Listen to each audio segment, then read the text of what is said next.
વડોદરા શહેરમાં દેશી બનાવટના કટ્ટા અને 2 જીવતા કારતૂસનું વેચાણ કરવા ફરતા રિક્ષા ચાલકને ક્રાઇમ બ્રાન્ચની ટીમે ઝડપી પાડી ધરપકડ કરી।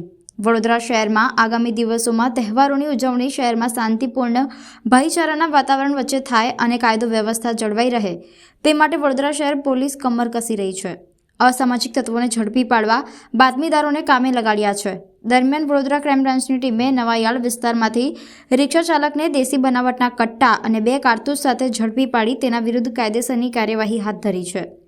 વડોદરા ક્રાઇમ બ્રાન્ચની ટીમ ફતેગંજ પોલીસ મથકના હદ વિસ્તારમાં પેટ્રોલિંગમાં હતી તે દરમિયાન હેડ કોન્સ્ટેબલ પંકજ કુમારને બાતમી મળી હતી કે જૂના છાણી રોડ ચિસ્તિયા મસ્જિદ પાસે નવાયાર્ડ રસુલજીની ચાલીમાં રહેતો મોહમ્મદ ઉમર પઠાણ દેશી બનાવટનો કટ્ટો અને કારતૂસ વેચાણ કરવા પોતાની ઓટો રિક્ષામાં ઘરેથી નીકળી નવાયાર્ડ થઈ પંડ્યા બ્રિજ તરફ જવાનો છે।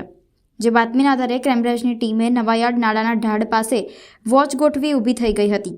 દરમિયાન મોહમ્મદ ઉમર પઠાણ પોતાની બાતમી આધારિત રિક્ષા લઈને આવતા ક્રાઇમ બ્રાન્ચની ટીમે રિક્ષાને કોર્ડન કરી તેને ઊભી રખાવી રિક્ષા ચાલક 42 વર્ષીય મોહમ્મદ પરવેજ મોહમ્મદ ઉમર પઠાણની અંગ ઝડતી કરતા તેના ટ્રેક પેન્ટના ખિસ્સામાં મૂકેલ 2 જીવતા કારતૂસ મળી આવતા પોલીસે રિક્ષામાં તપાસ કરતા ડ્રાઈવર સીટની નીચેથી કાપડમાં વીંટાળેલા દેશી હાથ બનાવટ કટ્ટો પણ મળી આવ્યો હતો।